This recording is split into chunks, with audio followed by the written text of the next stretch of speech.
Okay, let's drive right into this. नमस्कार दोस्तों, आज के इस नए एक्सप्लेनर में हम एक ऐसी बिल्कुल माइंड ब्लोइंग बायोलॉजी के बारे में बात करने वाले हैं जो राइट नाउ इस वक्त आपके अंदर चल रही है, हमारी बॉडी फ्लूइड्स और सर्कुलेशन सिस्टम।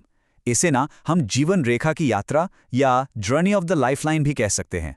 देखिए, हमारी बॉडी के लिटरली हर एक सेल को कंटिन्यूअसली न्यूट्रिएंट्स और ऑक्सीजन चाहिए, राइट? और वेस्ट मटेरियल्स को वहां से बाहर निकालना भी उतना ही जरूरी है। तो इस काम के लिए हमारी बॉडी एक highly efficient transport system use करती है। तो चलिए, बिना किसी देरी के इस लाइफलाइन को बिल्कुल line by line simple way में डिटेल में समझते हैं। आज का हमारा रोड मैप एकदम क्लियर है। सबसे पहले हम ब्लड कंपोनेंट्स और उसके ग्रुप्स देखेंगे, फिर कोएगुलेशन के एक्चुअली स्टेप्स क्या होते हैं, उसके बाद लिम्फ को ब्रीफली समझकर हम डायरेक्ट हार्ट के मैकेनिक्स और डबल सर्कुलेशन पर जंप करेंगे। एक लॉजिकल फ्लो में चलेंगे। तो स्टार्ट करते हैं सेक्शन 1 से। हम बिल्कुल फाउंडेशन लेवल से शुरू कर रहे हैं, हमारे सबसे इंपॉर्टेंट कनेक्टिव टिश्यू से, यानी ब्लड। आखिर ये बनता कैसे है? अगर हम ब्लड को एक्चुअली ब्रेक डाउन करें तो ये स्ट्रिक्टली 2 मेन पार्ट्स में डिवाइड होता है। टोटल ब्लड का एग्जैक्टली 55% हिस्सा प्लाज्मा होता है। ये एक स्ट्रॉ कलर्ड थोड़ा विस्कस सा फ्लूइड है। अब इस प्लाज्मा में लगभग 90 से 92% तो सिर्फ वाटर होता है। बाकी 6 से 8% प्रोटीन्स होते हैं, जिसमें मेनली फाइब्रिनोजेंस, ग्लोब्युलिन्स और एल्बुमिन शामिल हैं। फाइब्रिनोजेंस आपके ब्लड क्लॉटिंग के लिए एब्सोल्युटली क्रूशल है। ग्लोब्युलिन्स बॉडी के डिफेंस मैकेनिज्म में मेजर रोल प्ले करते हैं और एल्बुमिन्स ऑस्मोटिक बैलेंस बनाए रखते हैं। और जो बाकी बचा हुआ 45% हिस्सा है ना, वो हमारे फॉर्म्ड एलिमेंट्स का होता है। इन फॉर्म्ड एलिमेंट्स में प्रैक्टिकली 3 चीजें आती हैं: इरिथ्रोसाइट्स, ल्यूकोसाइट्स और प्लेटलेट्स। इरिथ्रोसाइट्स यानी रेड ब्लड सेल्स ब्लड में सबसे ज्यादा अबंडेंट होते हैं। एक हेल्दी एडल्ट में इनकी संख्या लगभग 5 to 5.5 मिलियन पर क्यूबिक मिलीमीटर तक होती है। इनके अंदर एक आयन कंटेनिंग कॉम्प्लेक्स प्रोटीन होता है जिसे हीमोग्लोबिन कहते हैं, जो ऑक्सीजन ट्रांसपोर्ट करने का सारा हेवी लिफ्टिंग करता है। इनका लाइफ स्पैन लगभग 120 डेज का होता है। फिर आते हैं हमारे कलरलेस ल्यूकोसाइट्स या व्हाइट ब्लड सेल्स और प्लेटलेट्स, जो एक्चुअली ब्लड क्लॉटिंग में हेल्प करते हैं। Now what's really interesting here is कि हम इन वाइट ब्लड सेल्स को उनके स्ट्रक्चर के हिसाब से मेनली 2 कैटेगरीज में बांट सकते हैं। पहला है ग्रैनुलोसाइट्स, जिसमें न्यूट्रोफिल्स, इओसिनोफिल्स और बेसोफिल्स आते हैं, और दूसरा है ग्रैनुलोसाइट्स, जिसमें लिम्फोसाइट्स और मोनोसाइट्स शामिल हैं। ये डिवीजन टेक्स्ट बुक में समझना बहुत जरूरी है। ये सारे WBCs एक्चुअली हमारी बॉडी की एक हाईली स्पेशलाइज्ड डिफेंस फोर्स की तरह काम करते हैं। Let's see their exact jobs. Neutrophils और मोनोसाइट्स फैगोसाइटिक सेल्स होते हैं। इसका मतलब है ये बॉडी में एंटर करने वाले किसी भी फॉरेन ऑर्गेनिज्म को लिटरली निगल कर डिस्ट्रॉय कर देते हैं। बैसोफिल्स का काम हिस्टामिन, सेरोटोनिन और हेपेरिन सिक्रीट करना है, जो बेसिकली बॉडी में इन्फ्लेमेटरी रिएक्शंस को ट्रिगर करते हैं। इओसिनोफिल्स का मेन जॉब इन्फेक्शंस को रेजिस्ट करना और एलर्जिक रिएक्शंस को हैंडल करना है। और फाइनली लिम्फोसाइट्स, जिसके B और T फॉर्म्स होते हैं, ये हमारी बॉडी के पूरे इम्यून रिस्पॉन्स के मास्टरमाइंड्स हैं। एकदम perfect internal army. Blood cells को परफेक्टली क्लियर करने के बाद अब आते हैं हमारे दूसरे सेक्शन पर, ब्लड ग्रुप्स।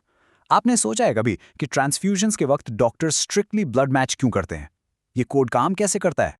देखिए, हमारा ABO ग्रुपिंग सिस्टम कंप्लीटली इस सिंपल बात पर बेस्ड है कि आपके RBCs के सरफेस पर एक्चुअली कौन से एंटीजेंस प्रेजेंट है, A या B।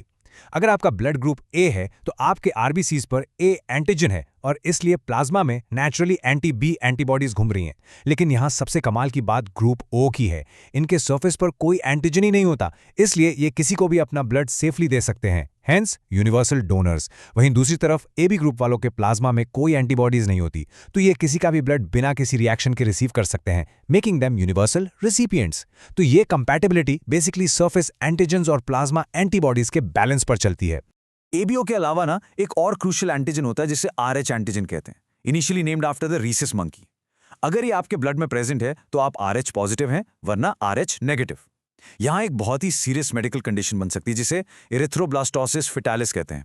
होता क्या है कि अगर एक RH नेगेटिव मदर एक RH पॉजिटिव फीटस कैरी कर रही है तो फर्स्ट प्रेगनेंसी के टाइम प्लेसेंटा उनके ब्लड को सेपरेट रखता है, लेकिन डिलीवरी के दौरान थोड़ा सा मैटरनल एक्सपोजर हो सकता है, जिससे मदर की बॉडी में RH एंटीबॉडीज बनने लगती हैं। अब अगर फ्यूचर में सेकंड प्रेगनेंसी में फीटस फिर से RH पॉजिटिव हुआ तो ये maternal antibodies naturally foetal RBCs पर अटैक करके उन्हें डिस्ट्रॉय कर सकती हैं, leading to severe anaemia and jaundice in the baby. इसे साइंटिफिकली प्रिवेंट करने के लिए फर्स्ट डिलीवरी के तुरंत बाद मदर को अप्रोप्रिएटली एंटी-RH एंटीबॉडीज दी जाती हैं। Let's move to the next part. Section 3. Blood coagulation. जब भी आपको थोड़ी चोट लगती है तो थोड़ी देर बाद ब्लड बहना ऑटोमेटिकली बंद हो जाता है ना। ये कोई मैजिक नहीं, बल्कि सेल लेवल पर एक बहुत ही अमेजिंग रेस्क्यू ऑपरेशन है। जब इंजरी होती है तो बॉडी में एक सीक्वेंस ऑफ इवेंट स्टार्ट होता है। पहले स्टेप में इंजरी डायरेक्टली ब्लड प्लेटलेट्स को स्टिमुलेट करती है, जो वहां पर कुछ स्पेसिफिक फैक्टर्स रिलीज करते हैं। दूसरे स्टेप में ये फैक्टर्स प्लाज्मा के और एलिमेंट्स के साथ मिलकर एक कॉम्प्लेक्स एंजाइम बनाते हैं जिसे थ्रोम्बोकाइनेज कहते हैं। तीसरा स्टेप, ये थ्रोम्बोकाइनेज प्लाज्मा में ऑलरेडी मौजूद इनएक्टिव प्रोथ्रोम्बिन को एक्टिव थ्रोम्बिन में कन्वर्ट कर देता है। और फाइनली फोर्थ स्टेप में ये एक्टिव थ्रोम्बिन ब्लड में मौजूद इनएक्टिव फाइब्रिनोजेंस को एक सॉलिड नेटवर्क ऑफ थ्रेड्स में कन्वर्ट करता है, जिसे फिब्रिन्स कहते हैं। इसी फिब्रिन्स के जाल में डैमेज ब्लड सेल्स फंस जाते हैं और कंप्लीटली सील हो जाते हैं, जिसे हम क्लॉट कहते हैं। और एक एसेंशियल पॉइंट याद रखिएगा, इस पूरे कैस्केड प्रोसेस में कैल्शियम आयंस लिटरली एक बहुत बड़ा गेम चेंजर रोल प्ले करते हैं। सेक्शन 4, हमारा मेन फ्लूइड तो ऑब्वियसली ब्लड है, जिस पर हमने अभी फोकस किया, लेकिन हमारी बॉडी में एक हिडन नेटवर्क भी साइड बाय साइड फंक्शन कर रहा है, जिसे लिम्फेटिक सिस्टम कहते हैं। होता क्या है कि जब ब्लड कैपिलरीज से टिश्यूज में पास होता है तो कुछ वाटर और स्मॉल सॉल्युबल सब्सटेंसेस सेल्स के बीच की स्पेसेस में लीक हो जाते हैं। इसे हम इंटरस्टिशियल फ्लूइड या टिश्यू फ्लूइड कहते हैं।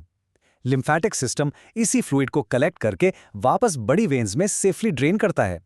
इस लिम्फ फ्लूइड में स्पेशलाइज्ड लिम्फोसाइट्स होते हैं, और हाँ, ये सिस्टम इंटेस्टाइन्स में फैट्स अब्सॉर्ब करने का भी एक मेजर काम करता है। अब अगर हम ब्रॉडली सर्कुलेशन पाथवेज की बात करें तो नेचर में दो तरह के सिस्टम्स हैं। आर्थ्रोपोड्स और मॉलस्क्स में ओपन सर्कुलेटरी सिस्टम होता है, जहां ब्लड खुले में कैविटीज में बहता है। लेकिन एनालिड्स और हम ह्यूमंस जैसे कॉर्डेट्स में क्लोज सर्कुलेटरी सिस्टम होता है, जहां blood strictly close network of vessels में बहता है। ये क्लोज सिस्टम एवोल्यूशनरी टर्म में मच बेटर है, क्योंकि इसमें ब्लड फ्लो को प्रिसाइसली और एफिशिएंटली रेगुलेट किया जा सकता है। So, moving smoothly to section 5. In subfluids को इस closed loop में actually push करा, let's talk about the absolute master pump of our body, the heart. हमारे पास पाइप्स हैं, फ्लूइड है, लेकिन बिना मास्टर पंप के फ्लो तो इम्पॉसिबल है ना। लेकिन हमारा हार्ट बेसिकली स्ट्रिक्टली फंक्शन कैसे करता है? Let's break it down. हमारा हार्ट चेस्ट में यानी थोरैसिक कैविटी में लंग्स के बीच थोड़ा सा लेफ्ट की तरफ टिल्टेड होता है। इसके एग्जैक्टली 4 चेंबर्स हैं, 2 छोटे अपर चेंबर्स जिन्हें एट्रिया कहते हैं और 2 बड़े लोअर चेंबर्स जिन्हें वेंट्रिकल्स कहते हैं। राइट एट्रियम और राइट वेंट्रिकल के बीच ब्लड के फ्लो को ट्राइकस्पिड वाल्व गार्ड करता है और लेफ्ट साइड पर बाइकस्पिड या माइट्रल वाल्व होता है। यहाँ सबसे इंटरेस्टिंग हिस्सा है राइट एट्रियम का अपर कॉर्नर, जहाँ एक स्पेशल नोडल टिश्यू मिलता है, साइनो एट्रियल नोड या स्ट्रिक्टली SAN। ये SAN ऑटो एक्साइटेबल है। इसका मतलब है बिना किसी बाहरी नर्वस सिग्नल के ये कंटिन्यूसली लगभग 70 से 75 टाइम्स पर मिनट एक्शन पोटेंशियल्स जनरेट करता है। दैट्स एग्जैक्टली व्हाई इसे हमारे हार्ट का नेचुरल पेसमेकर कहा जाता है। अब इस हार्ट बीट के सीक्वेंस यानी कार्डियक साइकिल को प्रैक्टिकली समझते हैं, जो माइंड यू सिर्फ 0.8 सेकेंड्स में कंप्लीट हो जाती है। ये स्टार्ट होता है जॉइंट डायस्टोल से, जब सभी 4 चेंबर्स परफेक्टली रिलैक्स्ड हैं और उनमें ब्लड फिल हो रहा है। फिर SAN इलेक्ट्रिकल सिग्नल भेजता है, जिससे एट्रियल सिस्टोल होता है, यानी दोनों एट्रिया कॉन्ट्रैक्ट करते हैं।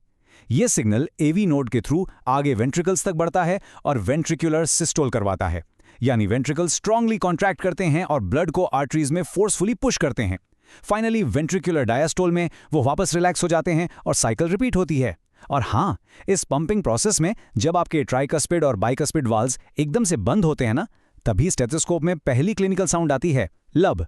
और जब आगे सेमिलुनर वाल्व्स बंद होते हैं तो आती है दूसरी साउंड, डब।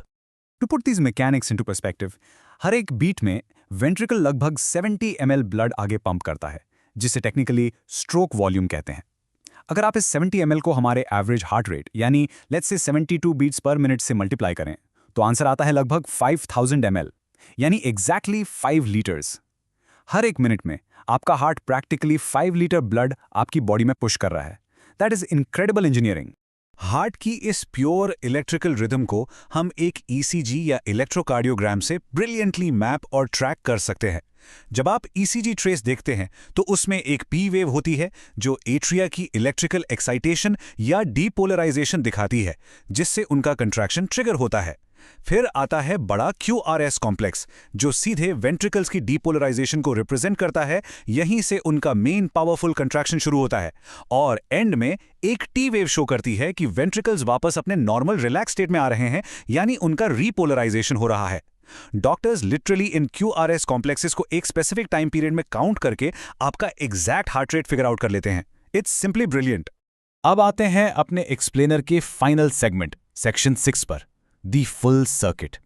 ब्लड पंप हो रहा है, ये हमने देख लिया, पर ये जाता कहां से है? देखिए, हम मैमल्स और बर्ड्स के अंदर एग्जैक्टली कंप्लीट डबल सर्कुलेशन होता है। इसका टेक्स्ट बुक मीनिंग सिंपल है, ऑक्सीजनेटेड और डीऑक्सीजनेटेड ब्लड का आपस में दिल में कोई मिक्सिंग नहीं होता। दो बिल्कुल स्ट्रिक्ट सेपरेट राउट्स होते हैं।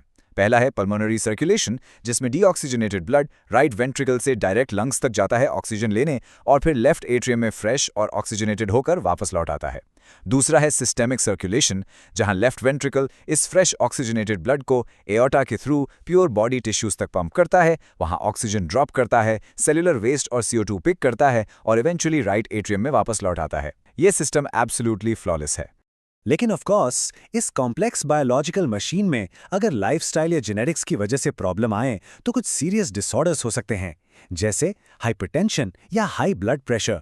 ये तब कहते हैं जब बीपी कंसिस्टेंटली 140/90 या उससे कंटिन्यूअसली ज्यादा रिकॉर्ड हो। फिर है कोरोनरी आर्टरी डिजीज, जिसे एथेरोस्क्लेरोसिस भी बोलते हैं। इसमें बेसिकली हार्ट को ही ब्लड देने वाली आर्टरीज के अंदर कैल्शियम, फैट और कोलेस्ट्रॉल नैरो ब्लॉकेजेस बना देते हैं। अंजाइना एक और प्रोमिनेंट वार्निंग साइन है, जिसमें चेस्ट में अक्यूट पेन होता है जब आपके हार्ट मसल को डिमांड के हिसाब से इनफ ऑक्सीजन नहीं मिलती। और फाइनली हार्ट फेलियर। इसका सिंपल क्लिनिकल मतलब यह है कि आपका हार्ट एक्चुअली बॉडी की मेटाबॉलिक नीड्स के हिसाब से इफेक्टिवली इनफ ब्लड पंप ही नहीं कर पा रहा। तो दोस्तों, हमने इस इनक्रेडिबल जीवन रेखा की यात्रा के मैकेनिक्स को लाइन बाय लाइन समझ लिया है। आपकी बॉडी के अंदर एक माइंड ब्लोइंग 5 लीटर पर मिनट का हार्ट पंप और एक perfectly coordinated immune defence force exact इस वक्त बिल्कुल फ्लॉलेसली चल रही है। बट मैं आपको एक सोचने वाले सवाल के साथ छोड़ना चाहता हूं। आप इस पूरे सिस्टम की टेक्स्ट बुक मशीनरी को तो अच्छी तरह समझ गए, पर क्या आप अपनी एक्चुअल डेली लाइफ में ऐसी हेल्दी चॉइसेस ले रहे हैं जो आपके खुद के इस इंपॉर्टेंट डबल सर्कुलेशन लूप को स्मूथली और लाइफ टाइम फ्लो करने में मदद करें? इस बारे में डेफिनेटली सोचिए। आज के इस बायोलॉजिकल एक्सप्लेनर में बस इतना ही। अपना बहुत ध्यान रखिए और हम बहुत जल्द मिलेंगे एक ऐसे ही नए इंटरेस्टिंग और माइंड ब्लोइंग सेशन में।